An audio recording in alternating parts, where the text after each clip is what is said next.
Hello, everyone. Welcome back to another edition of Office Hours. I'm joined by a semi-new face this time.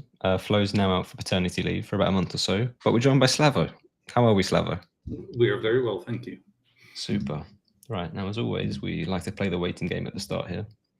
I still haven't got the elevator music, but one day I will. You can create some with AI nowadays, right? We can. Maybe we can create some kind of music generator in WeWeb or something. Yeah, like some trance beats generator. But for another session. Hey, Jan. Jan, hello. I'll put a link to for anyone to join. If anyone's in the chat and has any questions, feel free to join and ask away.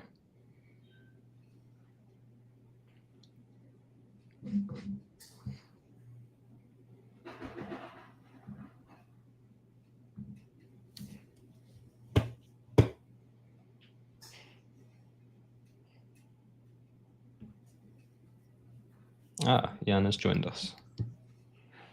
Hi guys. Hey, Hello. Jan. How's it going? I'm good. How are you, Salvo? I'm good. Nice. So bueno, I have all your attention for me, so Yes. it's great. Now is your time. Shoot. Okay, let me show you. Just put my screen like that. Okay. This one. Okay. Let me know. Yeah, you can see my screen. Nice. Yep. Okay. I have a question because I have here, as you can see, two kind of forms. Okay, and this one, what I did, because I want to update the object on my form when the user he puts something in the input. Okay, so for this one, what I did, it's here, update. Okay, I made it the GS way. So each time the user put a value in the input, it updates my variables, and then I'm able to save it in Xano. So I have the form filled with the user information. Okay, and I made it the GS way. My question is, because I'm just curious, for the other one, so up this one,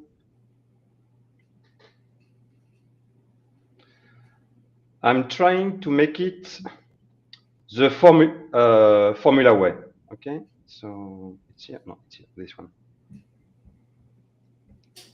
So here you can see on the left, I have the form that's going to be updated.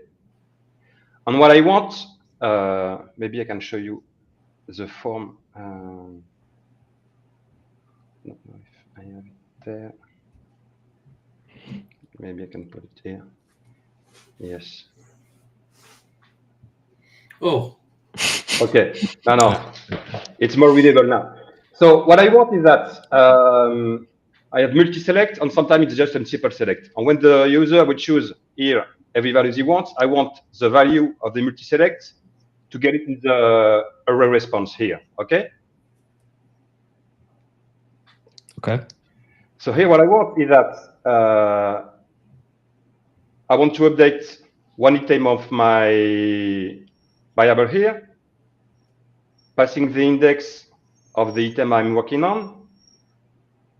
Here, I think I should put response because it's the name of the array when I want to store my value here, response. And the value, in my opinion, should be the advanced value here. What's the element you've got this set up on? What? Sorry? Which element do you have this workflow set up on? Was it a checkbox? No, it's a multi-select. Okay. And have you actually tried this workflow to see if it works? Yes. That's why I'm here, because it doesn't work. So what I would, what's it doing then? So if you try and do this, let's take a step back. Before you do this, let's add a log option. So where you're changing the variable value just before that or after, Ah, ouais. I guess it doesn't really Yeah, matter. okay.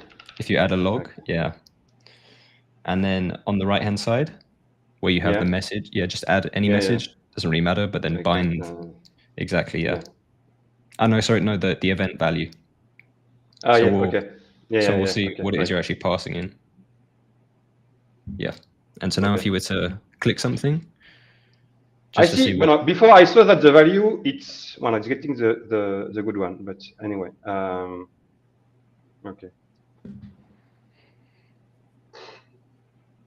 But it's strange because it updates the form response variable, taking the value here.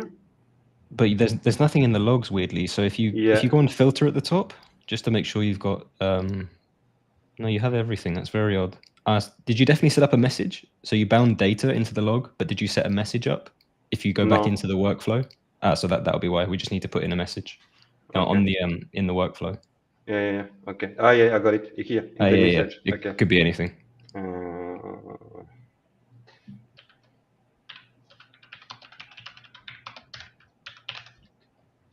Okay. Yeah. So now if we try it again in preview, just to see what it.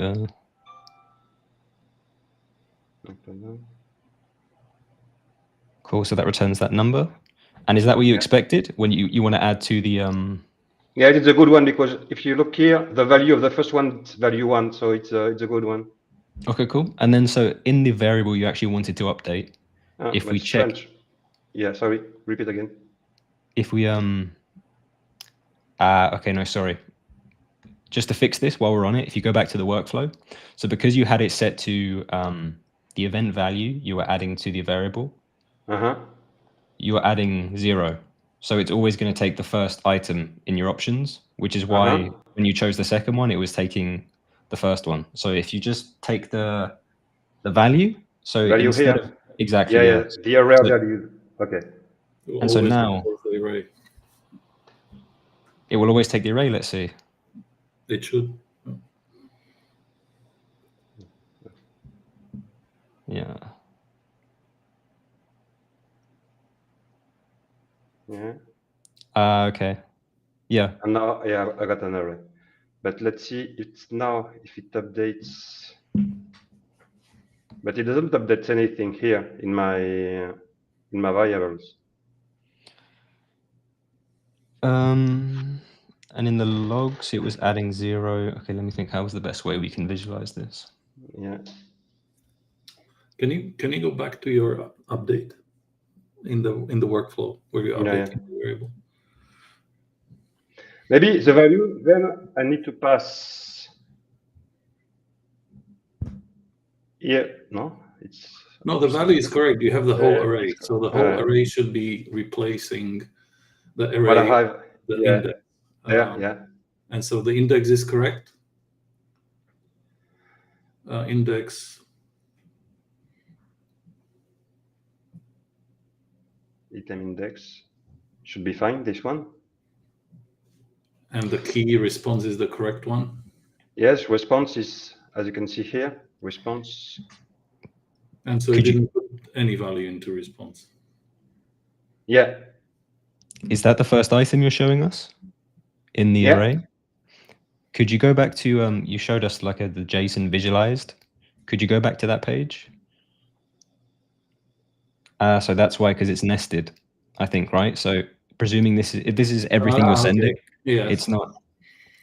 It's the key is not the response. You have to put the whole path. I have to make all the tree to go to response. Exactly. So I think it's inside subsections and then inside questions, right? Yeah, subsection dot question dot response. Exactly. So if you change your path to that, it should work. Okay.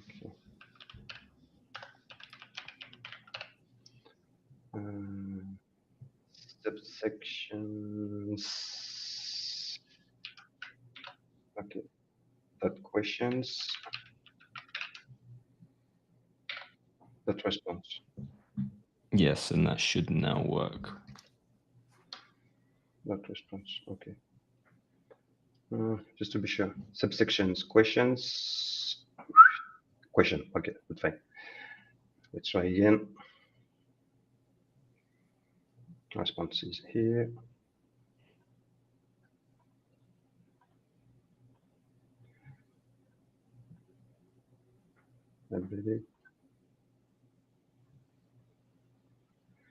Nope.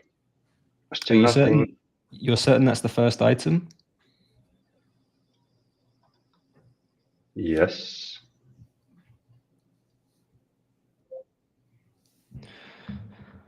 Unless when I say for the index here, maybe that's the point. I don't know. Yeah, because I'm saying index 0, but maybe for him index 0 it's here, not this one. Index 0 is the first item of the array. Yeah. So where is the first item of your array? So the first item of my array is this one, you know. So I think I should point to subsection.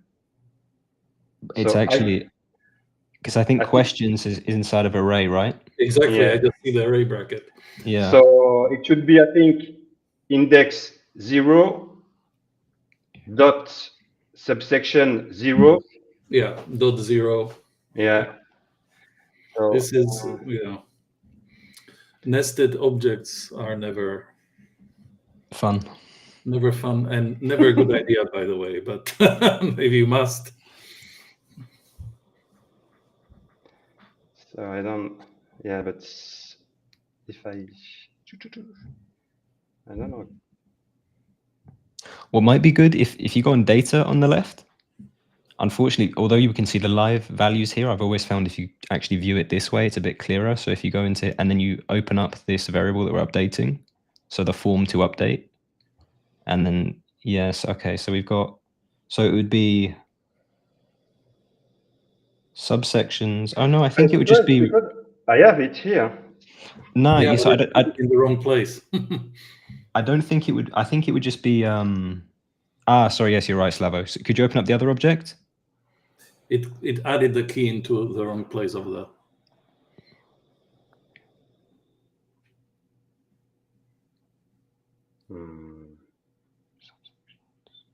No, I think it's good because for the no. No, it's not good. No, it's not. It added it higher up the path. Yeah. Should be here. This one. Yes. And so that's because you didn't have the right path to the object. Okay. Well, it's just a question of path. Okay. So yes, instead of subsection question response, it's subsection. You're definitely doing it the right way. You just need to find the right path. Yes, just a question of path. Okay. Yeah. But I can looking at it. You've also got, so inside of subsections, you have an array of questions. Yeah. And then inside of questions, you have another array. Yeah, but it's subsection, I think, should be here. I don't know if it works, but should be maybe 0. That, as long as you need it hard coded, that will work. But then I think questions will have to be dynamic, right? Whatever index. Yeah, question. But yes, actually. But when you're trying to determine the path, I always recommend hard coding it first to test that it works, and then make it. And then make it back dynamically. Yeah. Okay, yes. Okay. But I think it's it's on the. Yeah, you're doing it the right way. It's just the path. You need to find the path. So Salvo, what you said, it's never a good idea to have nested objects inside another one. Because of that. Because it's very easy to get lost, very easy to make mistake. Yeah. And actually what you saw happen there is a potentially very dangerous problem as well, that when you're updating an object and you don't get the path right, you will create a new key. Yes, I'm creating somewhere else in the object, and that can cause huge issues in your application. It can crash something, because then if you're sending it to the backend, you'll get a lot of errors from your backend and you don't know why. It's very hard to troubleshoot. So I understand sometimes you need nested objects, but they bring about a lot of complexity. No, I used to avoid it. It's the question. The point is that this time it's a very complicated questionnaire I have to integrate. So the easiest way for me was to transform it as a JSON to store in Xano and to work on it, because generally I used to avoid it also. Yes. Because no, and I'm not saying you should not do it. I'm just saying it is complicated, as you can see with that extra object being put into your object. at the wrong path, that can cause a lot of issues if you are then sending it to Zano, for example. So It's like I was amazing. dealing with something like that last week, by the way. So I have very fresh experience. Next time, tell me, we make it together. Okay, why not?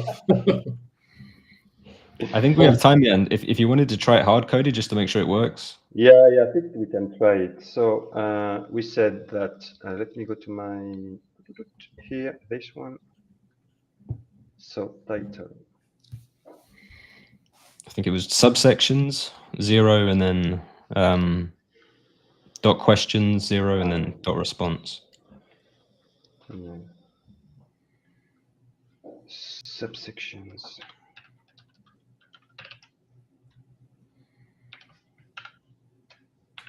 Zero dot questions.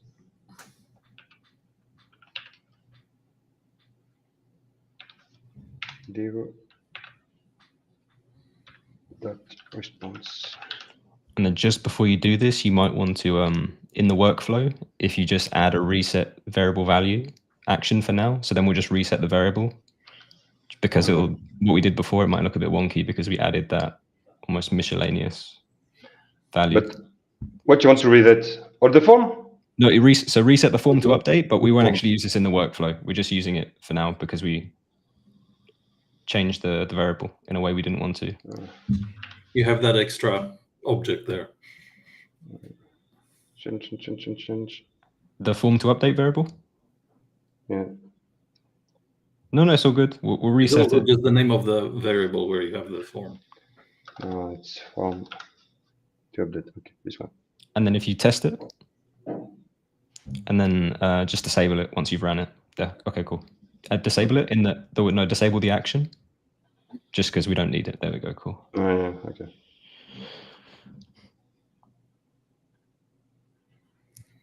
So now if you try them, if you select one of the options, it should work.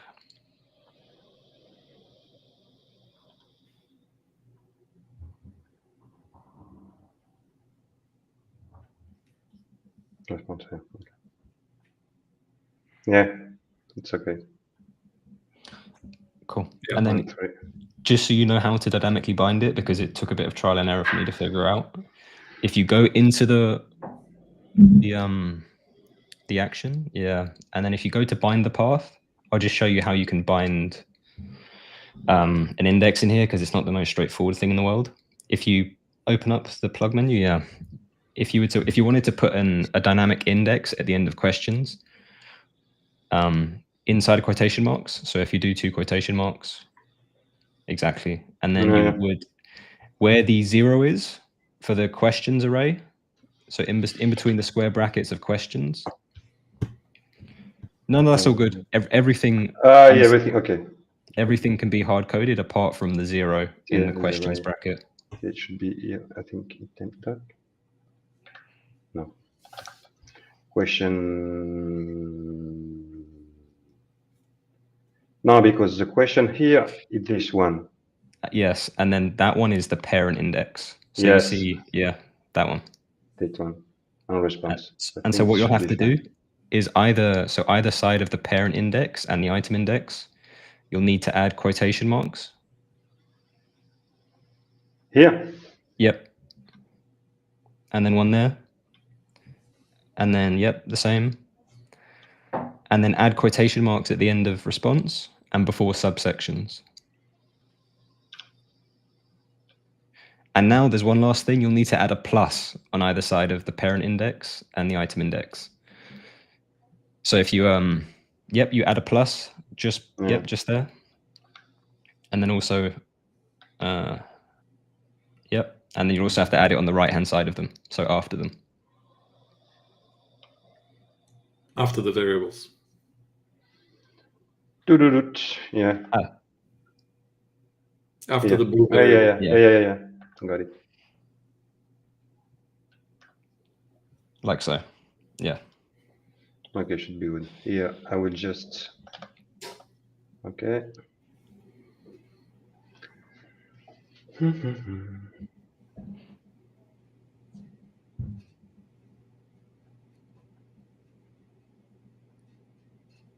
Voila. Okay, for this one. Your French is very good, Matthew. Thank you. I've been practicing. And let's see for the second one. No. So I think there's a... I think, are you sure the subsections actually has different indexes, or would you need to hard code it to be the first subsection? No, for this one, it's the first subsection. So all these questions are part of the same subsection? Yeah. So I think you might want to hard code it then for this one, to just be subsection 0. Yeah, the form never changes, right? It's a fixed form. Yeah, no, it's a fixed form. Okay, then you hard code it. You don't have to worry about dynamic indexes at all. You would for the questions, but not the subsection, I think. Yeah. For the subsection, I don't know it too. For the path, yeah. Yeah. So here.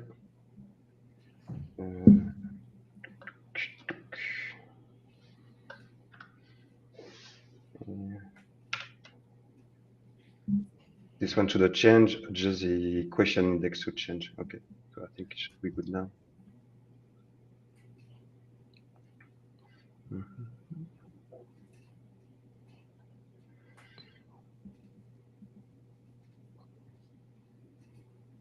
Okay, yeah. Okay. And this one now? No, it doesn't catch it. That's strange. Because no, it's still subsection 0, but questions 2 response.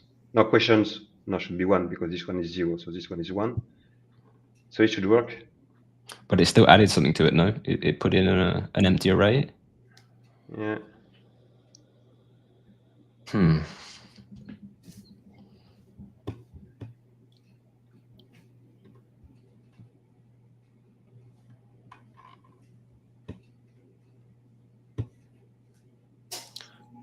And I got the log because the log it's fine. It's a number 0 and it's good. Could you maybe if you log the... And now we are on question 1, so subsection 0 question 1 response should be good.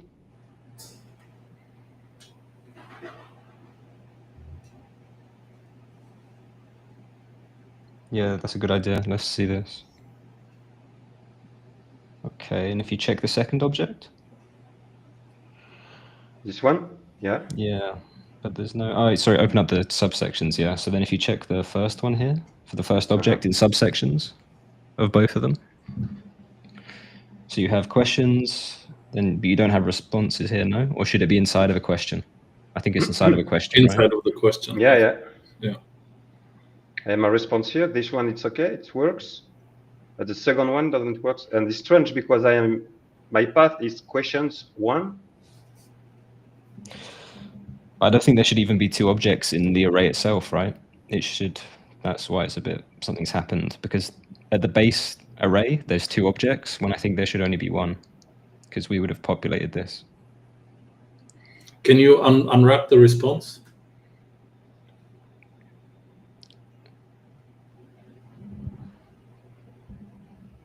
This one is fine. This one is a good value, 1 and 4.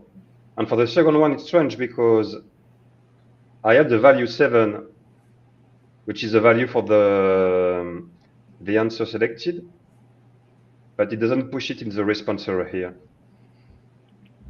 And it's a good path because I am in subsection 0, question 1. So this one is question 0. Second one is question 1. Very quickly, let's if you run the reset variable action at the top of the workflow, so you just test it, and then we just try it again to see.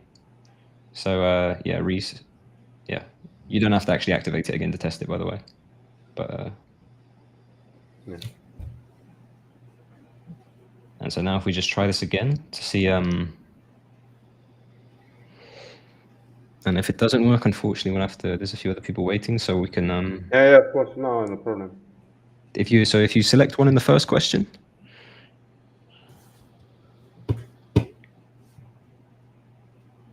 So I got it. This one is 1. Yep. And second response here. No. And if you go into the data tab again on the left and just look at it in the, open this variable inside the data tab just to get that view again. Yeah, see, there's 2 objects here, and that shouldn't happen. I think it should. For some reason, it's creating a second object.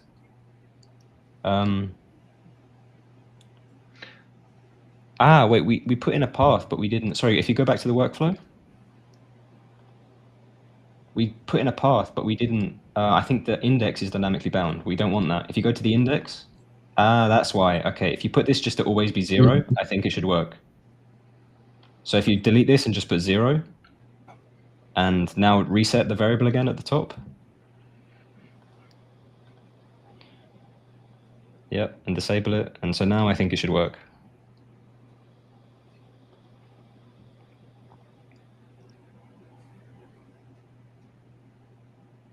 Okay.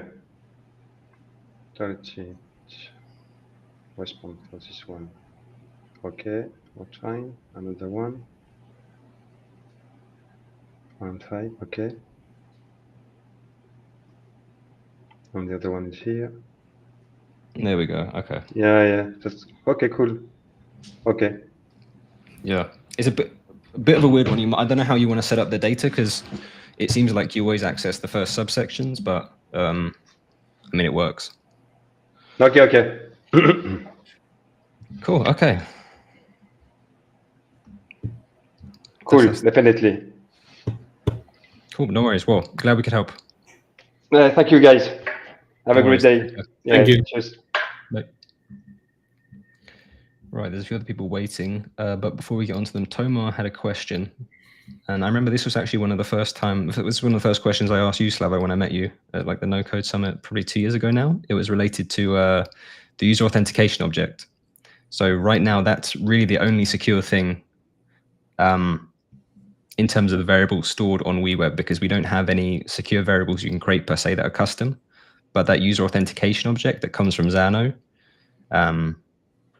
is secure. And so what is the question? So Tomer was asking, I would like to know how reliable the data associated. Can a user change the data? Okay. Yeah. I get it. Yeah. The answer is no. Yeah. So that's pretty much the only secure thing, the secure variable inside of WeWeb. Yeah. We had a few other people join us. He's left. Okay, we had Batik join us in the waiting room. Feel free to join again, Batik. I did see you joined, but we're in the middle. I'll put the link again in the chat if you'd like to join us. And then we have a question here from My Hero VA. I have a dynamic blog trying to dynamically connect metadata for SEO. Won't work. Documentation says its solution is needed. Any plans to simplify with just binding metadata in WeWeb? Unfortunately, this is probably a question for Flo. I don't know if anything like this has been discussed, Slavo. Yes. So we are, as we speak, actually, we are doing a feasibility study or project on SSR, server-side rendering, which will hopefully be the final SEO solution. So we're trying to understand how easy or hard it would be to do. That qualification is going on this week as we speak.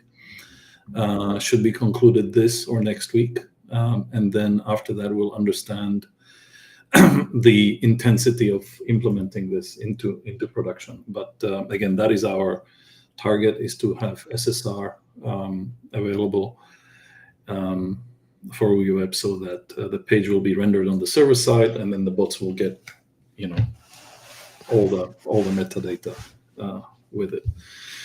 So yeah, hopefully that will happen. I am also expecting this to actually happen. I think we're going to get it done. So I'm pretty bullish on this. Got me excited now. And then the follow-up question on that, as soon as you said it, was, is there any rough time frames? No, because that will depend on the outcome of the qualification. That's what we are trying to understand right now. Cool. Okay, Batik has joined us back, so we'll switch over to Batik. Hi again, Batik. Hi, Matthew. How are you? I'm fine. Nice to see you again. How are you guys? Good, good, good, good. How can we help? Yeah, okay. So I'll share my screen if it's okay. Yep. Okay. So I have a short question about getting PDF file. I'm using for this get API call. And as far as I'm concerned, I'm getting right here in WeWeb front-end builder, not a raw binary data, but a string that was converted and into string, and it was converted like corrupted during conversion. And I just have a short questions. Maybe there's something I can do with it. I'll just show you. Where is this API call from? What are you? It's a third-party service, like for document population automatic. And yeah, this is what I get, and it works pretty nice in Postman, but in WeWeb I can't decode it because I think that's something not right. What do you get in Postman back? Okay, I'll show you. Yeah, right here. This is what I get: a PDF file, a document. And in WeWeb, when I try to decode it, like with custom JS, right here, I'm just getting, let me show you. I'm just getting blank PDF right here. Okay. Yeah, I try to ask AI, OpenAI, and make several experiments. So, oh no, I think I deleted them already. So I just checked that I have a string inside data right here, and it shouldn't be string, it should be object to be identified as binary data. Okay, this might be one for the forum, just because I think it would take quite a bit of experimentation. I'm not too sure exactly. Yeah. What is this third party that you're using? I can have a look at it separately. Oh, it's a document population system, like with variables, and I just send them specific information and then just try to download the document that is already populated with data. Okay. And then I guess whenever you get that link back, you're trying to then put it in the PDF viewer? Yes. Okay. That won't work. Yeah. That won't work. The PDF viewer needs a URL. It is not able to decode binary data. What you have is what you have there is the binary PDF data that the PDF viewer cannot decode. Yeah, so I tried to implement it through Supabase. I'm just sending a request to Supabase, and Supabase right here is sending a request to my third-party service right here. And in this way, it works. So I just wanted to know, maybe there's a way because you get back from Supabase the URL of the file. No, I don't have URL. It's just an API call. It's still just an API call right here. I'm just sending API call with document ID and render type. What do you get back from Supabase? Okay, I can show you in Postman. This is the data I get. The raw data. The raw PDF. Yes. So Postman can render it and preview, but WeWeb can't. Yeah, but this is not. I mean, Postman does their own trickery, So okay. They do it for convenience. They have many tools to make your life more convenient when you are debugging endpoints. Okay. That doesn't mean that it is standard. So standard, this will not work. We will not be able to decode this, and the PDF viewer that we use, it needs a URL. This will not work. Basically. Okay. So That was all my question. Yeah. I suppose. No, so what you need to do, that's why I was asking about Supabase. What I would recommend for you to do is make this call from Supabase, get the PDF back into Supabase, convert it inside Supabase, and then send the URL of that PDF to WeWeb, and then WeWeb will be able to visualize it through the PDF viewer. Okay, so got it. Your document will reside. It's going to reside on Supabase anyways, right? That's where you're storing it, or not? Right now I'm using Xeno, but I think I will migrate. You can do the same in Xano, by the way. You can do the same in Xano. Yeah, but I think for most of the cases, it most convenient to use Supabase, so I think I'll migrate eventually. Yeah, you can use both, but WeWeb will not be able to decode the raw, the binary PDF data. Yeah, okay. That is not possible. If you wanted to experiment with JavaScript, you might be able to get AI or whatever else to spin up some kind of JavaScript that lets you turn the binary data into a base64 data URL. Yeah. And if you then have that data URL, I think you could put that into the PDF, because as Slavo said, it expects a URL, and that would be a standard URL for it. But if you want to, you could get it working in Supabase, but if you really wanted to experiment and get it just working in WeWeb, you could get some JavaScript that turns it into the base64 URL. I tried to ask AI that is inside the WeWeb to write code for me, but it didn't work either. I don't know why. So it's quite a tough one that you're trying to do for the conversion. Maybe if you wanted to experiment with RAI, what you might be able to do is actually get it to create a custom coded component, a PDF viewer that's capable of viewing the binary data like Supabase. But that's probably what it would be best suited for. I think trying to get it to generate the JavaScript you need would be a bit tricky. But that's the two ways you could get it to work in WeWeb. Yeah. Okay. Am I getting it right? So for this purpose, I should make my custom JS request through API, because I think let me show you one more time. I think this one, like the REST API plugin, it's as far as I know, converts the binary data to text. Because when I try to use console log, type of. We are talking about something completely different here. So in order to visualize your PDF, you have essentially two options. Either you do the conversion and you store the document in Xano or Supabase, and then to WeWeb, you just send the URL of that document, and then you can use the standard PDF viewer to visualize it. Or, as Matthew suggested, you use AI to build your own component that will be your custom PDF viewer component that will be able to visualize the raw PDF data. Because the one that is inside your tool is not able to do that. Yeah, I understand that. But what if I don't want to see it? I just want to download it like PDF. Is there any difference? Probably I would just do it. You're downloading the raw data which WeWeb cannot process. Okay. So I think your Supabase method I think probably works. One thing to note though is, there's not a real difference, but it's quality of life. We do have a Supabase plugin, and you can invoke edge functions from it. So it might make your life slightly easier to just have the plugin and invoke it via that workflow action instead of doing it via JavaScript. Okay, do you mean this? Yes, exactly. Yeah. Okay. So one of the actions you'll then get in the workflow builder is the ability to invoke an edge function, and you could do it that way. Okay, I'll give it a go. Definitely go this way. That will be by far the easiest, I think. Yeah. Okay. And it'll give you a lot of flexibility. A lot of flexibility. You can do many other cooler things.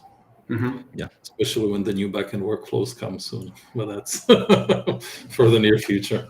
Yeah. And I want to admit one more time, you're doing a great job, and your product is the best on the market right now, I think. Thank you very much, sir. Yeah, that's how I feel, because the front-end builder, and it's getting much better in the next 2 or 3 weeks. There will be some step changes, so it's very exciting. So, yeah, the new data grid element is completely awesome. With custom fields, they really do the thing. Mm-hmm. Well, thank you ever so much. Cool. Okay. Thank you. Take care. Bye. Bye. Right, and then we also have someone else in the waiting room, Lester. I think we might have had Lester on before. You with us, Lester? Yeah, Yes. Can you hear me? Yeah. Yeah, I'm not in front of my computer today, but one question or one thing about the dynamic metadata SEO. Yeah, that is something I'd really love to see in the near future for my app and website that I'm building. But the other question I'm having is with the app I'm building, a lot of my data is public, and it's a multi-tenant, basically multi-tenant app. What is the best way to filter the data in the back end, in the dashboard, so that each company can only see its own data, but then in the front end, they can see like all the data, other companies' data included? Should I make another table that has like the auth ID and the company ID? And then if their user role is like a company, and then I would filter that. Yeah, I was just wondering what's the best way. I was thinking about RLS policies, but I'm having a hard time how to try to figure out how to do that with having public data, but also private data when they're logged in into the back end. So if I remember correctly, when you joined before, I think you were using Superbase, right? I remember when you were, yeah. Yeah. So I'm not Yeah. a Superbase expert, but I think the best way to do it would be to have, for your use case, would be on the queries you're doing, to have some kind of filter. So if, for example, you have in the user object their company name and you want us to get their company's information, whenever you make that query to Superbase, have some kind of filter to set up to say get data where company equals X, and for X you would pass in the company from the user object. So that user object you get straight back from Superbase because that's secure and it can't be edited. You would want to pass in the information from that user object and use that for the filtering. Okay, you would say like the company ID right in the user. Yeah, object. this is what Matthew recommends is the best practice and pretty much the only way how you do this kind of thing. So you would have a user belonging to a company, essentially, and then when the user is authenticated in the front end, so when the user performs an action, sends a request to the backend, on the backend you check which company the user belongs to, and then you display only the data for that company. So that is basically the standard way of doing this. Okay. Yeah, that would make sense. Yeah, I think I'll play around with that and see if I can get that figured out. Yeah, but that's the general way you'd go about it. Yeah. Okay.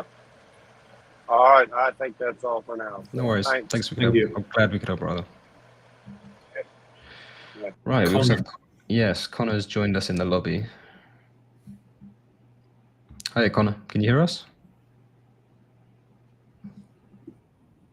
Hey, Yes. Yeah, can you hear me? Hello again. How's it going? Awesome. Hey, Good. how are you? Good. How can we help? Right on, right on. I had a question. I was trying to figure something out. Let me quickly pull it up.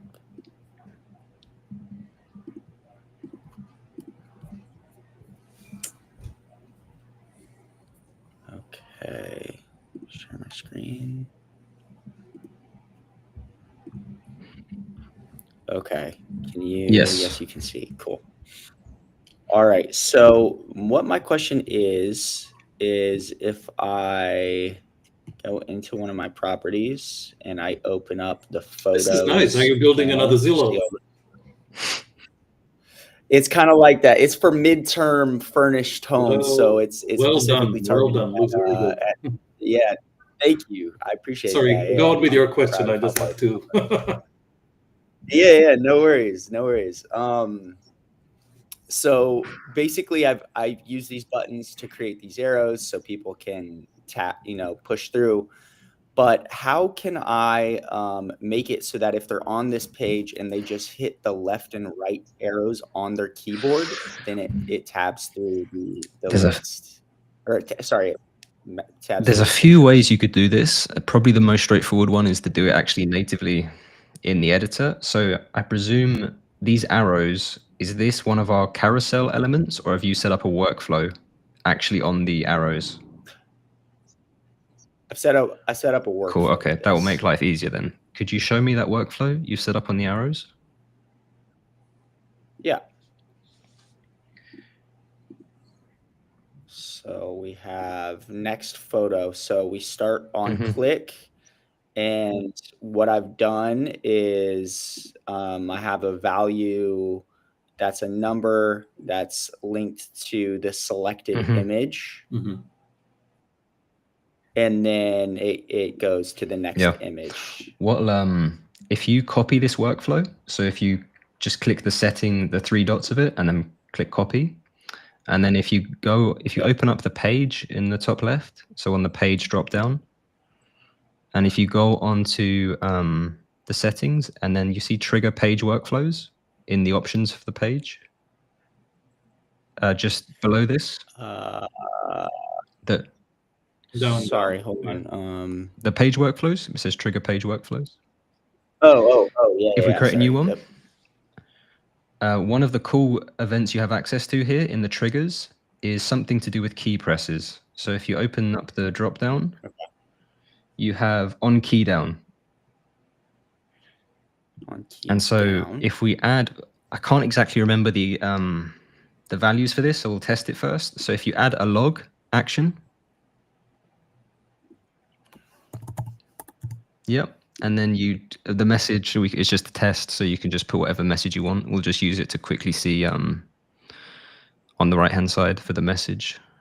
You can put whatever message you want. Yeah, and then for the data, if you bind the data to display,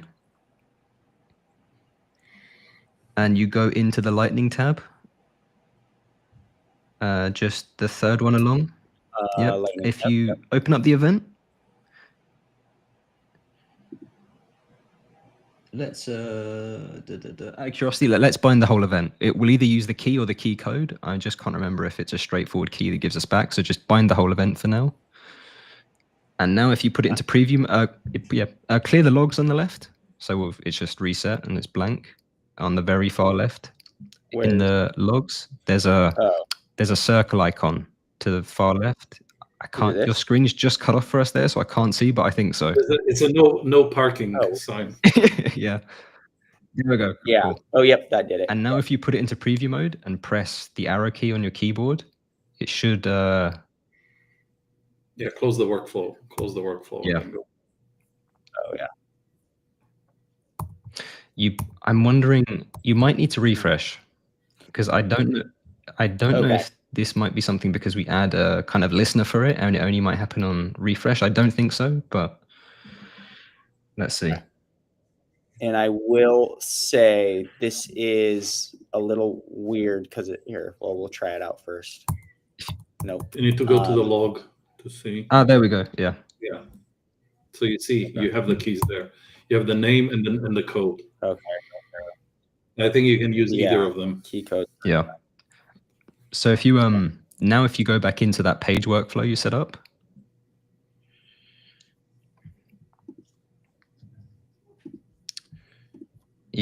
and then you add a true or false split at the start. Yeah. Right here. And then you can just say, actually, probably you could have a multi-branch split or a true or false split, but we'll go with the true or false split. For the condition on the right, where it says true at the minute, if you bind it on the very far right, when you have the true or false split selected, you see on the far right hand side, we can now set up the condition for it. So if you open up the plug menu for this, and so if we say, if you open up the Lightning tab, and then open up the event, and then pass in the key, so the first thing in the event object, and if you just put equals, quotation marks, let's arrow left, like we saw in the logs, and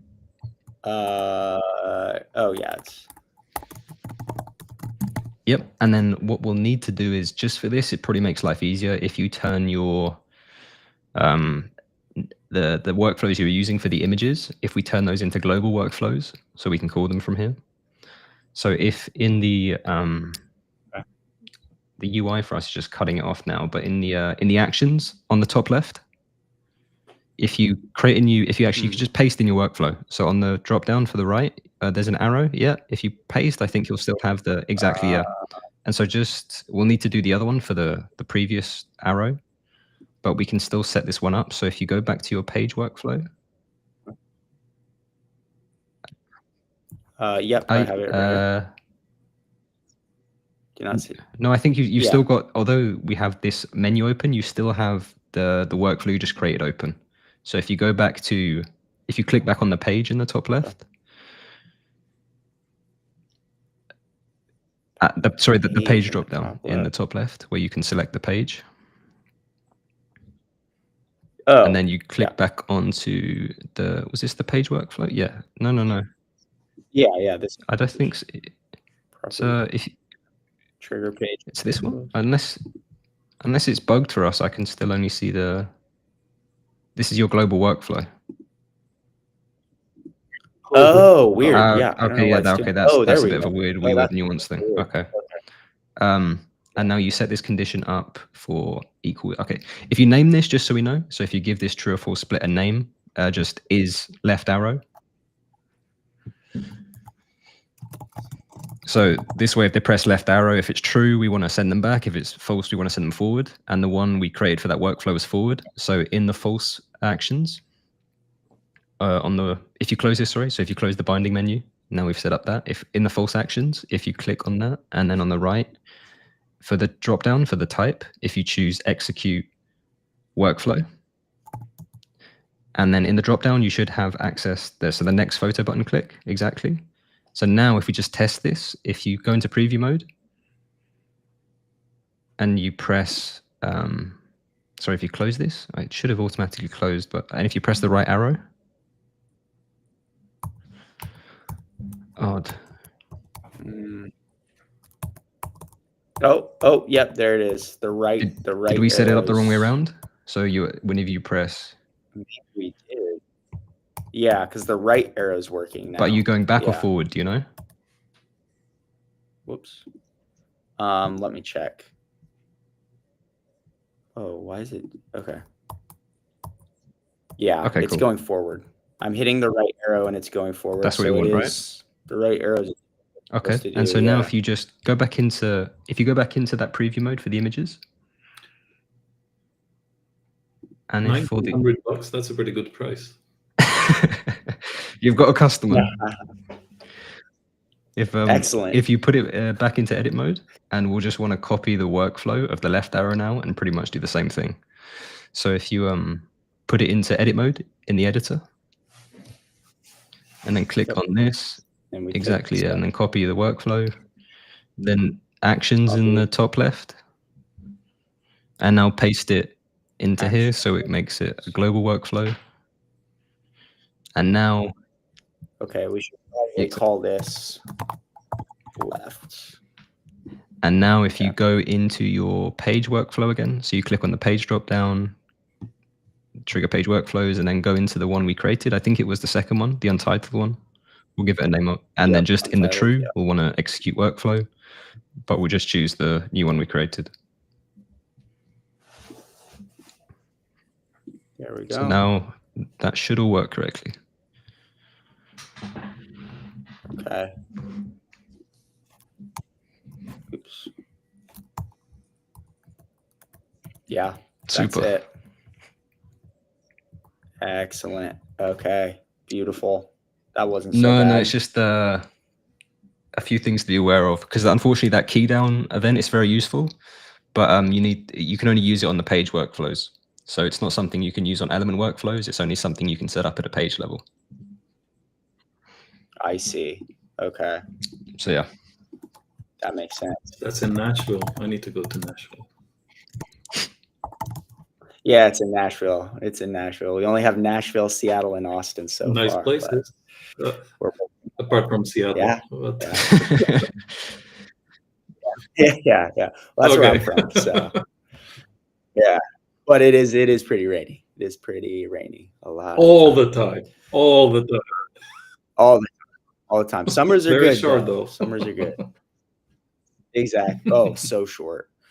Okay, my last question. Do we still have a couple minutes? Oh my God, we're almost out of time. Maybe you can tell me very quickly, but when I am on this page, and I don't think I can really show you in the WeWeb view, but when I right click and I want to open the property in a new tab, it doesn't really let me.